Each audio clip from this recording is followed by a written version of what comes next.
राम राम दोस्तों, कैसे हो आप सभी। उम्मीद है आप सभी स्वस्थ होंगे। हरियाणा सरकार की एक और घोषणा, ज़मीन रजिस्ट्री में सरकार ने बहुत बड़ा बदलाव किया है। क्या है बदलाव, अगर आप जानना चाहते हैं तो बने रहिए हमारे साथ लास्ट तक। मैं आपको बताऊंगा हरियाणा सरकार ने क्या बदलाव किए हैं ज़मीनी रजिस्ट्री में।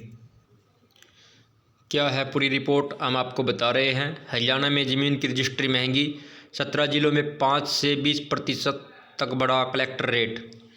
प्रदेश में इस बार ज़मीन के कलेक्टर रेट में 5 से लेकर 20% तक बढ़ोतरी हुई है। कुछ ज़िले भी ऐसे हैं जहां 20% से भी अधिक दरें बढ़ाई गई हैं। तो प्रदेश में भूमि के नए कलेक्टर रेट लागू होने से ही ज़मीन की रजिस्ट्री कराना महंगा पड़ेगा। तो आपको बता दें कि जो ज़मीन की रजिस्ट्री है वो महंगी हो चुकी है। 5% से लेकर 20% तक कलेक्टर रेट बढ़ चुके हैं। जिला उपायुक्तों ने यह रेट अपने अपने ज़िलों में तय कर दिए हैं, जो सोमवार से लागू भी हो गए हैं। अगर इन रेट की बात करें तो ये रेट लागू हो चुके हैं। कलेक्टर रेट से कम पर रजिस्ट्री कराने में फंसे SCS अधिकारी।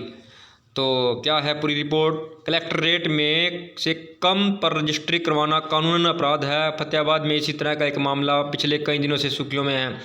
इस मामले में जांच का मामला सामना कर रहे SCS अधिकारी का भी सरकार ने फतेहाबाद से तबादला कर दिया है। ज़मीन के कलेक्टर रेट में मार्केट क्षेत्र व प्रॉपर्टी के हिसाब से तय होते हैं। कोरोना की दूसरी लहर के बावजूद इस वित्तीय वर्ष में अभी तक 5 लाख से अधिक प्रॉपर्टी की रजिस्ट्री हो चुकी है।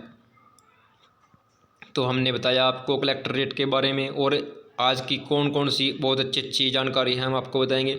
लखीमपुर कांड में 5000 पेज की चार्जशीट पेश, किसानों को कुचलने वाली जीप में था मंत्री का बेटा। ये आज की अहम न्यूज़। और एक और, आयोग सिरे नहीं चढ़ा पा रहे भर्तियां, बेरोजगारी में हरियाणा बना नंबर 1। तो हरियाणा नंबर 1 हो चुका है इस समय बेरोजगारी के मामले में। बेरोजगारी 5 महीने के ऊंचे स्तर पर, हरियाणा का हाल सबसे बुरा।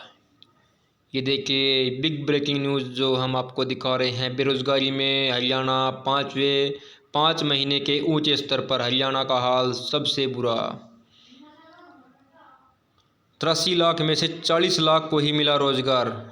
कोरोना के दौरान जिन साथियों की नौकरी चली गई थी उनमें से 40 लाख लोगों को ही रोजगार मिला है। डाडामासा 5 लोगों की मौत के मामले में गोवर्धन माइंस के ठेकेदार व कर्मियों पर केस। अब केस करने से क्या होगा, जिनके परिवार से सदस्य चला गया है उनको पूछकर देखिए। अस्थायी स्कूलों के 80,000 बच्चे बोर्ड परीक्षा के फॉर्म भरने से वंचित। तो एक गेस्ट टीचरों का मूल वेतन और सेवानिवृत्ति के समय एकमुश्त राशि देने पर CM देंगे निर्णय। हरियाणा के 13,500 से अधिक गेस्ट टीचरों को नियमित शिक्षकों की तरह मूल वेतन और सेवानिवृत्ति एकमुश्त राशि देने का निर्णय मुख्यमंत्री मनोहर लाल देंगे।